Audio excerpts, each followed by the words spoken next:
ជំរាបសួរបងប្អូនទាំងអស់គ្នាស្វាគមន៍មកកាន់វីដេអូថ្មីរបស់ខ្ញុំមួយទៀតបន្ទាប់ពីអាខានតែក្នុងការអាប់ឡូតវីដេអូជាច្រើនខែកន្លងមក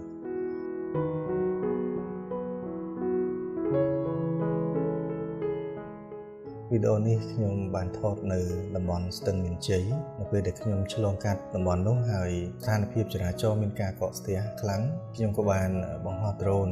ហើយវាពិតជាធ្វើឲ្យខ្ញុំភ្ញាក់ផ្អើលខ្លាំងមែនទែនដោយសារតែជាទូទៅនៅពេលដែលបងប្អូនយើងក៏ធ្វើដំណើរកាត់តំបន់ Stueng Mean Chey យើងតែងតែនឹកចាំពីការកកស្ទះនៅតំបន់នោះប៉ុន្តែត្រឡប់មកវិញពេលដែលខ្ញុំបង្ហោះដ្រូនខ្ញុំទទួលបាននៅអារម្មណ៍មួយប្លែកថ្មីមួយទៀតគឺទេសភាពដ៏ស្រស់ស្អាតដែលថតចេញពីតំបន់ Stueng Mean Chey យើងមានម៉ូតូមានឡានធ្វើដំណើរនៅលើផ្លូវរៀបគ្នាជាជួរ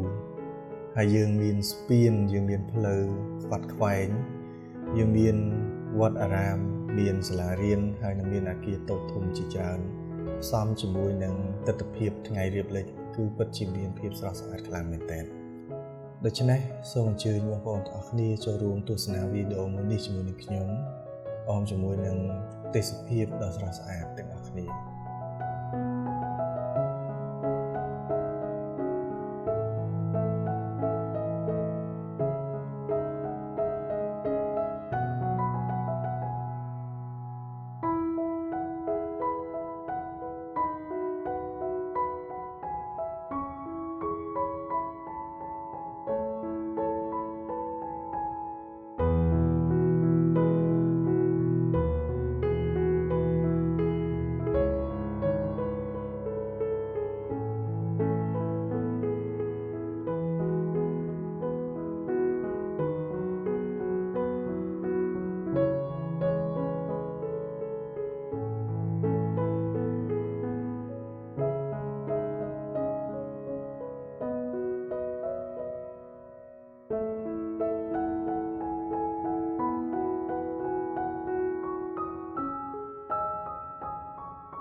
សូមអរគុណបងប្អូនទាំងអស់គ្នាដែលបានទស្សនាវីដេអូខ្លីមួយនេះសង្ឃឹមថាវីដេអូមួយនេះនឹងផ្ដល់ជាការកម្សាន្តដល់បងប្អូនទាំងអស់គ្នាហើយសូមជួយចុច Subscribe Channel របស់ខ្ញុំដើម្បីនឹងទទួលបានវីដេអូថ្មីៗបន្ថែមទៀត